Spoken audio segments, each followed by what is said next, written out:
Hey everybody, it's Chase with AV Pop Culture again, and today I am back with another big list and recommendations video for you, and this time it is volume 2 of the most creepy and atmospheric small town horror films that you're ever gonna see. This is my favorite subgenre of horror, so pop that tape in. I got you. Let's go do this.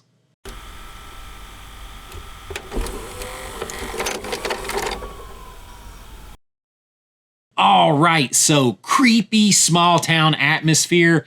This is my favorite, probably my favorite subgenre of horror. I'm a big werewolf horror fan, a big haunted house horror fan, and sometimes you kind of get a little bit of both of those in movies like this.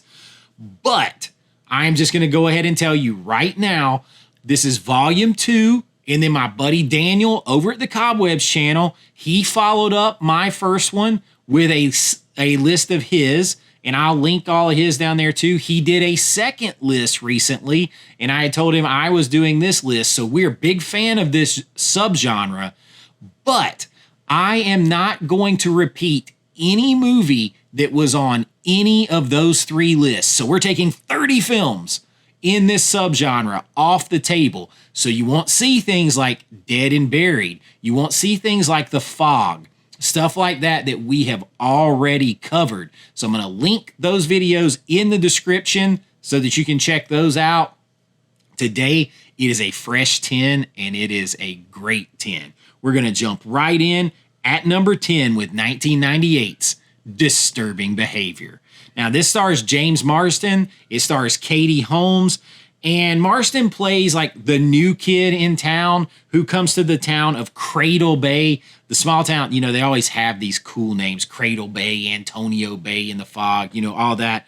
He comes to the town of Cradle Bay and he discovers that things are not so good right under the surface because the adults in this town have a very sinister way of re-educating the town teenagers from the high school to make them, basically, this is a Stepford Wives type of tale that gets even more intense. I think it's underrated.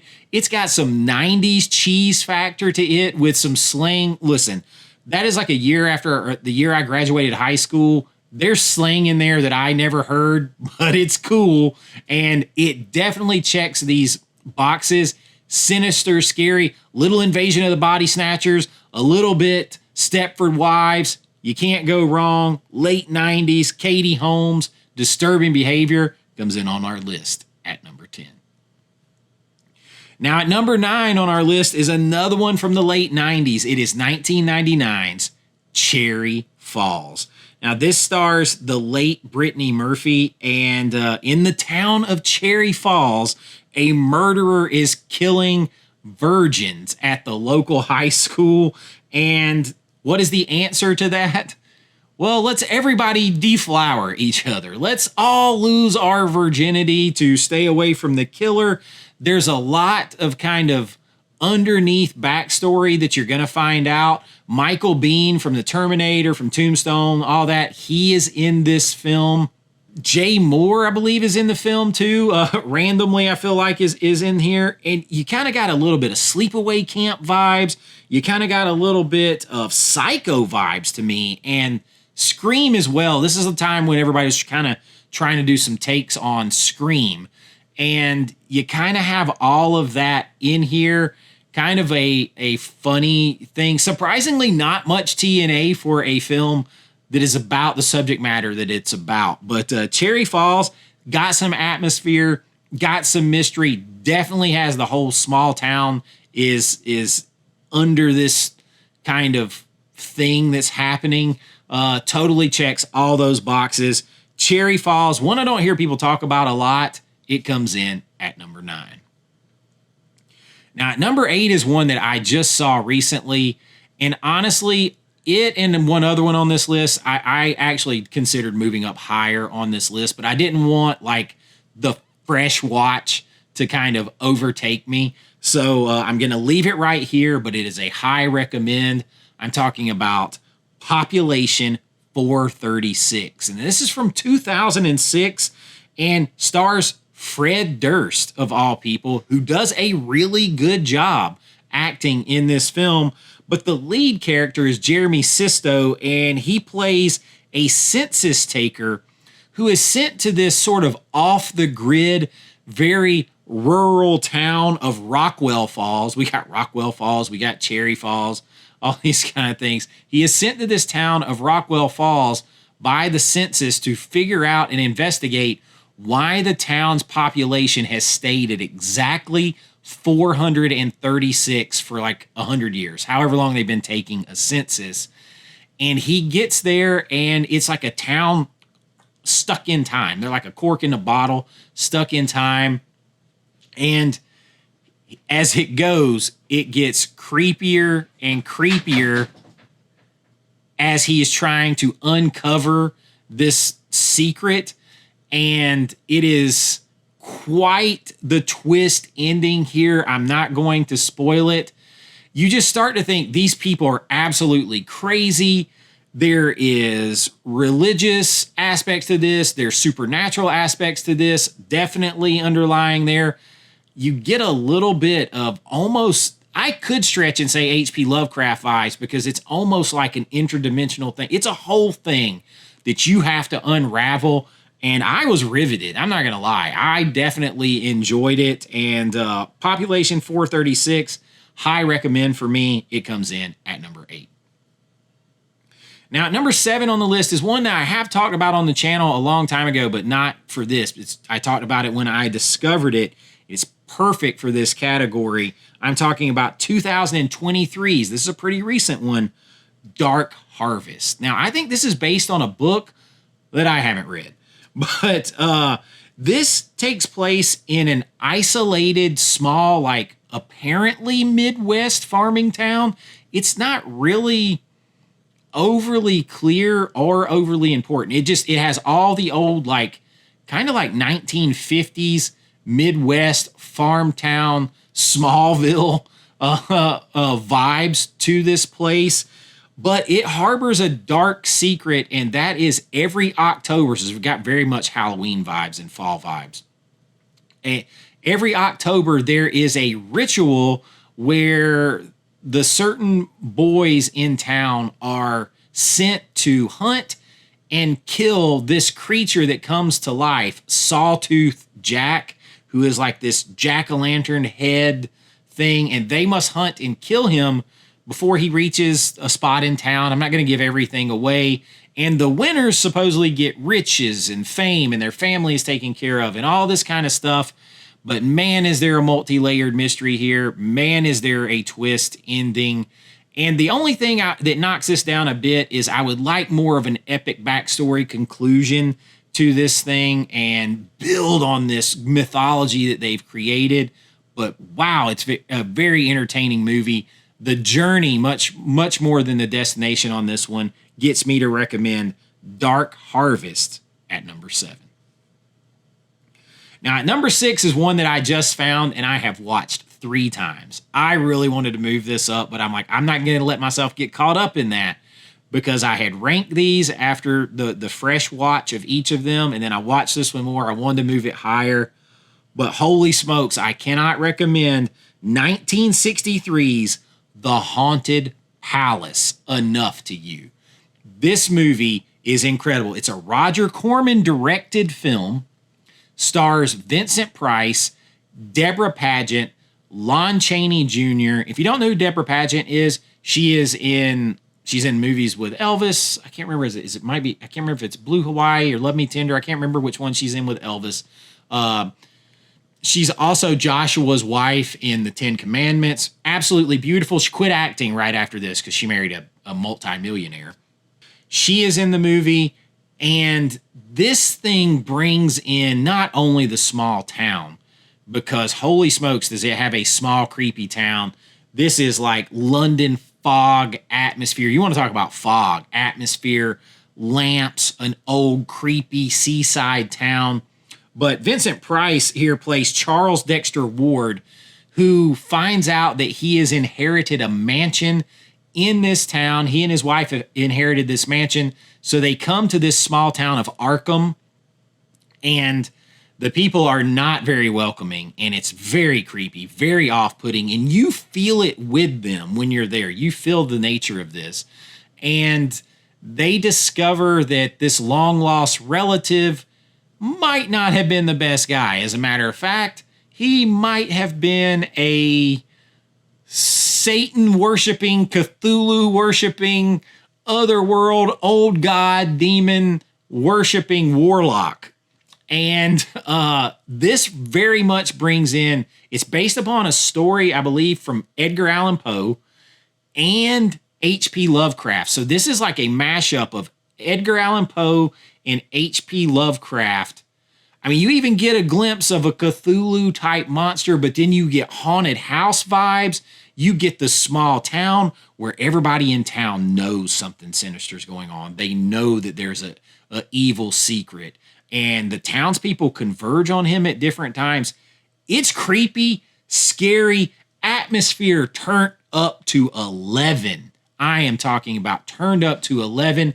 Vincent Price is absolutely phenomenal in this movie, essentially playing a couple of different roles. The twist at the end, I almost wanted to hear a laugh like Thriller come in because, you know, he narrates Thriller. Just an incredible movie. I love it. High recommend is The Haunted Palace from 1963. It comes in at number 6. Now, number 5 on the list is an absolute classic. I cannot believe that neither myself nor Daniel on any of our lists have recommended for small town horror 1988's The Blob. Now, that's a remake, and I could argue with myself that it doesn't maybe check the atmosphere boxes in some ways that I like in this genre, but it has everything else. It's got the quintessential idyllic small town. It's and a entity from outer space crash lands. It becomes this huge gelatinous blob that just consumes everything in town. There's an incredible old movie theater scene. I just absolutely love that in the movie. Sean E. Smith and Kevin Dillon are incredible. The makeup effects in this are incredible. It made my best practical makeup list, because I still don't know how they did the blob effects really with the materials they used. But obviously the military gets involved. They isolate the town. Something is happening in this town to these townspeople. They're all in it together. You got to figure out how to stop it, how the military's involved, all that kind of stuff. So I think it checks enough of those boxes to fit here. Maybe a little less on the atmosphere and higher on the action, but an absolute classic that happens to a idyllic small town, The Blob. The 1988 version is my favorite, and I've got them both, but that one is my favorite. It comes in at number 5. Now, at number 4 on the list is another one that I cannot believe that in 30 films that we've covered in this genre, 10 myself, that we have not covered 1984's Children of the Corn. Outlander!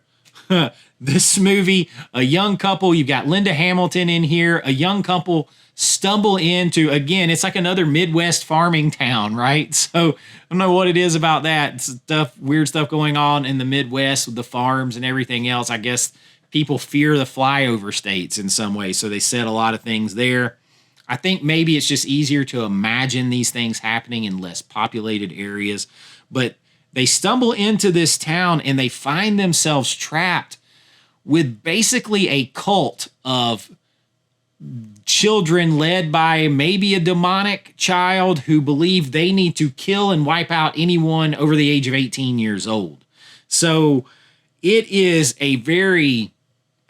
it's not my favorite Stephen King story, and he is a master of small town, but this is one that just has atmosphere in spades. The look of the town, the isolation, it's just desolate, terrifying. It's like in space, no one can hear you scream. In this small town, no one can hear you scream. He's literally holding Linda Carter by the face out there in the street, Courtney Gaines, the actor, and he's screaming, Outlander, Outlander. There's no one to help them. there's no one to help them. And there's this demonic entity that is pushing all of this, and just absolutely terrifying when you really get down and think about it. It checks all these boxes. Children of the Corn, 1984, comes in at number 4 on this list. Now, at number 3 on the list is another one that, when I think about creepy atmosphere, I think about Stephen King's It, where it literally says the whole town is it in some way. It's seeped into everything. It affects the town. This mystery, this evil that's just underlying. It just gives all this atmosphere like that, or like Dead and Buried. I mean, I think It is like the gold standard. But this one maybe doesn't have all of that. But again, it has that Children of the Corn style. You're isolated, helpless, and this small town is trying to survive this together. There's less of a mystery here, is more action oriented. But at number 3 is 30 Days of Night. This stars Josh Hartnett, who I love. Like, I never stopped being a fan of Josh Hartnett. Check out Penny Dreadful if you haven't. But in the small town of Barrow, Alaska, they're getting ready for a real annual event, which is the Polar Night, I think it is, where they literally have 30 days where the sun doesn't come up. And that's bad enough to prepare for. That's a real thing that happens. But then they get this stranger that comes to town, and vampires happen. Like, it's hard to talk about it and not give it away if you haven't seen it, because there's almost no rhyme or no really rhyme or reason that they don't give tons of backstory on the vampires. They don't give any of that. These are just predators, supernatural beings that are they're predators. They're coming to kill, eat, and the sun is not coming up to save you. And you've got this snowy, small town atmosphere. Again, you're so isolated. I like to say it all the time. You may as well be on the moon. So it's up to this town to try to survive this together. So it definitely, you see this quintessential little small town in Alaska that I think was a real town, and has since been renamed to something else. But it has everything that you want here. Some terrifying small snippets of dialogue that just chill you to the bone. 30 Days a Night, very violent and visceral movie. So maybe not the subtle things. I kind of like those atmospheric things, but we have covered about 30 films over the course of these videos. So I think 30 Days of Night definitely fits in on this list. It comes in at number 3. Now, at number 2 on the list is a film that I really like, and it checks all of these boxes. It is 2014's Dark Was the Night. Now, this stars Lucas Haas, but the main star is Kevin Durand, and he's like a sheriff. This often, a lot of these small town things, you get the small town sheriff involved as a lead character. He's the lead character in this small town sheriff who has a rough past, all those kind of things, but he has this small, isolated logging town. It's winter. There's a bad storm coming, and a logging company cut down trees, basically clear cut part of an old growth forest that they were not supposed to clear, and they unleash unspeakable evil and demons and all kinds of things. Who knows? I'm not going to spoil it, on this town. And now this town has to band together to figure out what is after them, how to survive, the lore behind what's after them, all of that kind of stuff. And it's led by this sort of anti-hero broken man of a sheriff with Kevin Durand. This thing has atmosphere in spades, great acting, a story and creatures that you want to follow and are interesting to see, something very different, but it has everything you're looking for here. Dark Was the Night has to be on this list. For me, it is a fun watch. It comes in at number 2. Now, before we get to number 1, I have a couple things to mention. I couldn't put Silver Bullet on the list. I love that. That's one of my favorites. I think Stephen King and John Carpenter do that the best, but Daniel covered it in his first list. So if you see obvious movies, It, The Fog, Silver Bullet, all that kind of stuff that's not here, Something Wicked This Way Comes, other films like that, they're probably on one of the other lists, so make sure you check those out. They are a lot of fun to go through. But I do have one honorable mention that I kind of want to wedge in here, and it's almost more of a one-location horror film than a small town, but I think it's worth a look, at least until I can get around to doing one-location horror films list. I'm talking about 2004's Dead Birds. Now, I just watched this last night as I'm recording this for the first time. This stars Henry Thomas. It stars Michael Shannon is in this movie. Patrick Fugit is in this movie. Isaiah Washington is in this movie. Mark Boone Jr. is in this film. The late Nicky Aycox is in this film. It takes place during the Civil War, and you have a band of sort of I want to call them runaway Confederate soldiers, and they are thieves. They're bank robbers, and they end up holding up at this house that they were told about, and this becomes a H.P. Lovecraft horror film, 100%. They're this old plantation house surrounded by corn on three sides and a forest in the back, thunderstorms, ghosts, otherworldly creatures, a dimensional rift, something that's almost like the Necronomicon in here. 100%. You're trying to unravel the story, and I'm going to tell you, this thing had me super anxious. Like, I was fidgeting in my seat. My heart rate, my watch kept telling me my heart rate was going up a lot. It has tons of atmosphere, and it does start out in a small town, and the house is on the outskirts of this small town. We're not in that space a lot, but it is there. So I really wanted to mention it because I just never hear anyone talk about it, and it's one that I really want to recommend that you check out. You can probably find it on streaming. I watched it on an old DVD. It doesn't even have a Blu-ray release that I'm aware of. But Dead Birds with a stellar cast.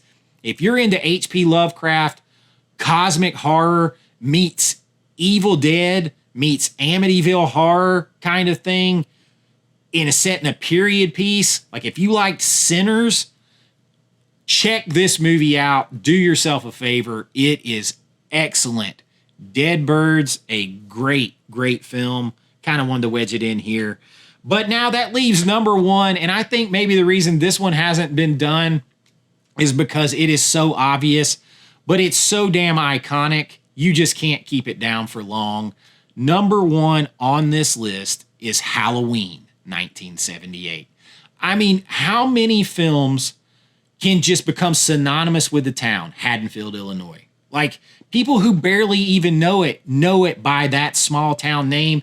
They sell shirts that just say Hadenfield. It talks about the night he came home. The town is a character, 100%. It's part of it. I could do a whole prequel series and base this, you know, like I can open up like a whole thing where this town is built over, you know, like a interdimensional rift, a gateway to another world, a Hellmouth Buffy style that sort of created the boogeyman of Michael Myers, because Hadenfield is the source of all of these murders throughout all these movies. It is a small town, your perfect quintessential, supposed to be Midwest, idyllic small town. Just beautiful fall colors in most of the movies, a little bit less in here in the original. But if you're looking for Halloween 3, maybe check another list. That's all I'm going to say. But this one kind of set it up. Hadenfield, you got Michael Myers coming home to attack everyone in these suburban, just quaint, beautiful homes and wreck that sort of small town thing. You've got your small town sheriff. Again, all of that kind of stuff. And the town, Hadenfield, has become iconic because of it. So when you're talking about small town horror movies, maybe it has a little bit of less of like atmosphere, discovering the evil that's happening, because we know it's Michael Myers. That's where I would like to go with a little more lore for the town itself if I was in charge. But I think you got to have it here. Halloween, quintessential. Everybody knows Hadenfield, small town horror, Halloween 1978, John Carpenter's classic, takes the #1 spot. And that's what I have for you today. I hope that you enjoyed this. If you did, please like and subscribe and ring that bell so you don't miss this kind of content. We do it all here. We do physical media news, 4K deep dive reviews, lists, rankings, recommendations. I do it all because if this is your first time here, I'm not just a big fan. I'm a horror filmmaker. That's what I do for a living, and I love talking about it all the time. If that's something that you would like to help support, in addition to liking and subscribing, you can join my channel at the YouTube link in the description or my Patreon link. I would steer you there. You get a lot more stuff there. But no matter where you join, you're going to get your name and lights on every single video, behind the scenes looks at my filmmaking, special members only videos, and so much more. And y'all, I really do appreciate it. Like and share. That helps out so much. And I really do enjoy this. And I will keep doing these videos as long as you guys love it. Seems everybody loves the lists and recommendations, and they are a lot of fun. But that's what I got for you. Creepy small town horror. With all the atmosphere this time. So until next time, be kind, rewind like always. This is Chase with AV Pop Culture, and I'll see you real soon. Bye-bye. I know.